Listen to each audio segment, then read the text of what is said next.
thoughts if you're headed to the office, right? Because we all got to make the money. That's why you're headed into work.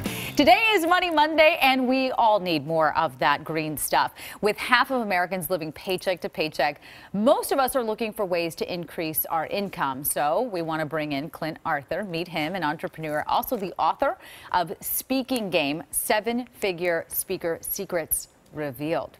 So he's here to tell us the 5 things that you should never say and the 5 things that you should always say if you need more of that cash. My kind of guy on a Monday as we kick things off. Thank you. Good morning. Great to be here. And the first thing you should never say if you want to make more money is let me think about it. Let me think about it. That's just a code word Okay. for I'm too chicken to tell you no. So I'm going to say, let me think about it. Then you got to call me back. Then we got to talk about it some more. And then I got to say, I'm still thinking about it.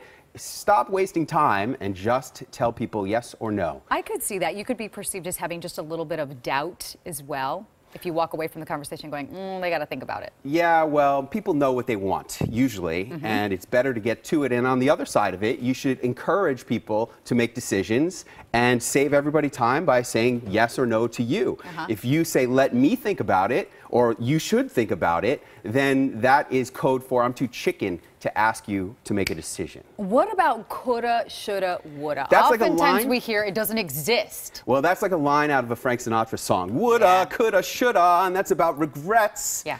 And don't live your life with regrets. You should live your life with learning lessons. Sometimes you're going to win, sometimes you lose, sometimes you draw, but you learn lessons and move forward. And then the 4th thing you should never say is, let me give you a discount. Don't discount your stuff, especially not if you're working and giving a service. It just makes you feel like you're cheated. You don't want to get less than what you're worth. Always ask for it and get it. That's how you make a lot of money. We've got another one to talk about, but before we go any forward, Clint, I want to go back. Do these work in life or when it comes to negotiating or Okay, so we're talking about money, but a lot of this stuff will work for anybody. If you're a mom trying to manage your kids, if you have a boss and you want to get anything done, this is about impact, influence, and income. And it works for anybody in any circumstance.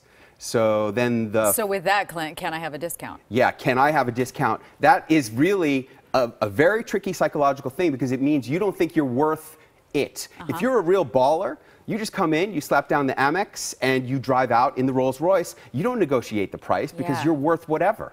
So don't ask for discounts, just pay full price. I'm not saying you should get ripped off, but you should always have the right deal, but negotiating the price is never the right thing to do in any way.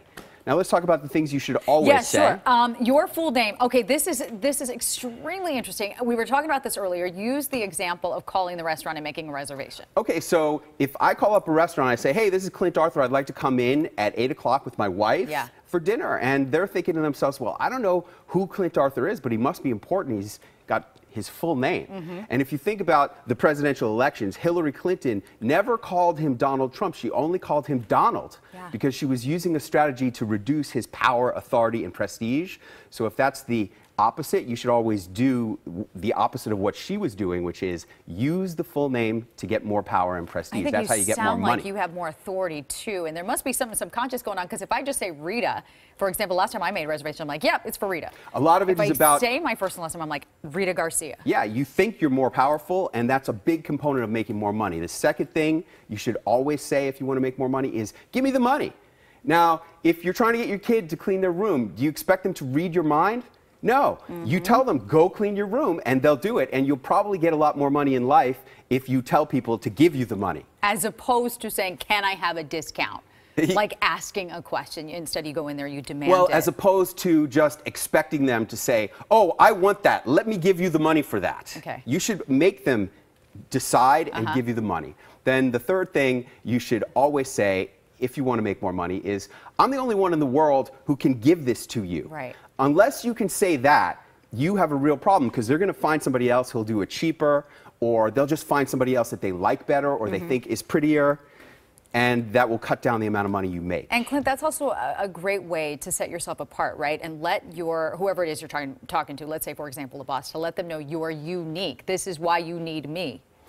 If you're not unique, you're going to make a lot less money. You must find a way to do that. And a lot of times, and that's why people become celebrities, the best way to do that is to become famous, either really famous or just in your community or organization. Right. Okay, we have a few seconds left. I want to get to number 4. I don't discount, but I can give this bonus. Let's say you're an auto mechanic and the guy says, $500 for this brake job. Can't you cut me a brake? You say, hey, the price is the price, but I will detail your car for you so it looks beautiful when you come pick it up as a bonus. Give and take kind of deal. I can see that. How about this last one, number 5? You always should say, I am very grateful. It was not that many years ago that I was a taxi driver here in Los Angeles. And today, to be here on the day we celebrate the greatest speaker of all time, and I'm here talking about making money as a speaker, and I'm making more money than 99% of the National Speakers Association members, I am so grateful to be right here in this chair, and gratitude will get you very far in life. Wow, you and me both. Hey, congratulations to you on this new book. Thank you. Really appreciate the wisdom here, 5 and 5. We'll put them up on our website as well. All right. Thanks. All right, we're going to